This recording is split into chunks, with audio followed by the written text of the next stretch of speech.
दोस्तों, ये कहानी एक मेहनती किसान की है जो मैंने महान मोटिवेशनल स्पीकर सोनू शर्मा जी से सुनी है। दोस्तों, मेरी 100% की गारंटी है कि ये कहानी आपको बहुत बड़ी सीख देकर जाएगी, इसलिए इसे अंत तक जरूर सुनना। तो चलो दोस्तों, टाइम को वेस्ट ना करते हुए कहानी को शुरू करते हैं। एक बहुत ही मेहनती किसान था जो बड़ी मेहनत से अपने खेत की रखवाली करता, समय पर जुताई करता, बीज बोता, फसल उगाता और पैसे कमाता। बड़ा ईमानदार था अपने काम में। धीरे धीरे उसने ढेर सारे पैसे कमा लिए तो उसने आसपास की जमीन भी खरीद ली। अब उसका बहुत बड़ा खेत हो गया। अब उसे किसी के सपोर्ट की आवश्यकता पड़ी क्योंकि इतनी सारी खेती वो अकेले नहीं कर सकता था। अब वो किसान इधर उधर जाकर लोगों से पूछने लगा कि तुमको एग्रीकल्चर के बारे में क्या नॉलेज है, लेकिन किसी का जवाब उसे पसंद नहीं आया। अंत में वह एक लड़के से मिला और उस लड़के से पूछा कि तुम क्या करोगे, कैसे करोगे। तो लड़के ने बड़ा अटपटा जवाब दिया। उसने कहा, I can sleep when the wind blows. जब बहुत तेज हवा चलेगी तब मैं सो जाऊंगा।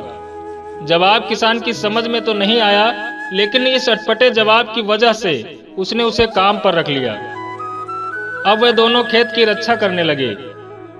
बढ़िया फर्स्ट क्लास फसल होने लगी और किसान और ज्यादा धनवान होने लगा।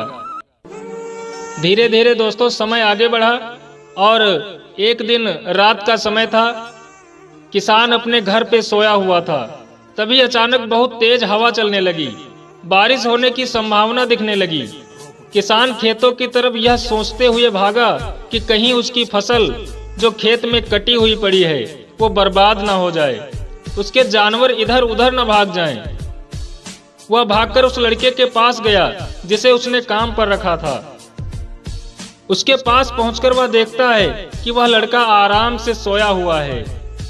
किसान को बहुत तेज गुस्सा आई। वह बोला, उठ, तू आराम से सो रहा है, देख कितनी तेज हवा चल रही है, मेरी सारी फसल बर्बाद हो जाएगी, जानवर इधर उधर भाग जाएंगे, क्या मैंने तुझे इसीलिए काम पर रखा है। लड़का कहने लगा, मैंने तो पहले ही कहा था कि I can sleep when the wind blows. जब बहुत तेज हवा चलेगी तब मैं सो जाऊंगा। किसान ने मन ही मन सोचा कि लगता है यह लड़का पागल है, मैं ही चलकर देखता हूँ, नहीं तो मेरा बहुत नुकसान हो जाएगा। अब दोस्तों, किसान ने अपने खेत में जाकर देखा तो हैरान हो गया क्योंकि सारी फसल एक जगह इकट्ठा होकर ढकी हुई थी। उसके सारे जानवर सुरक्षित बंधे हुए थे। अब किसान की समझ में आया कि उस लड़के के कहने का क्या मतलब है। और दोस्तों, आप भी समझ गए होंगे कि जब परेशानी आए तो काम करने की आवश्यकता नहीं है। काम हमेशा परेशानी आने से पहले ही हो जाना चाहिए। दोस्तों, कहानी कैसी लगी ये कमेंट बॉक्स में जरूर लिखना। चलते हैं, फिर मिलेंगे अगले वीडियो में।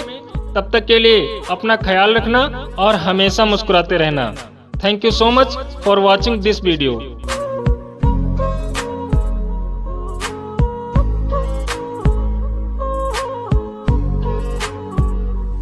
Subscribe now and press the bell icon. Never miss an update.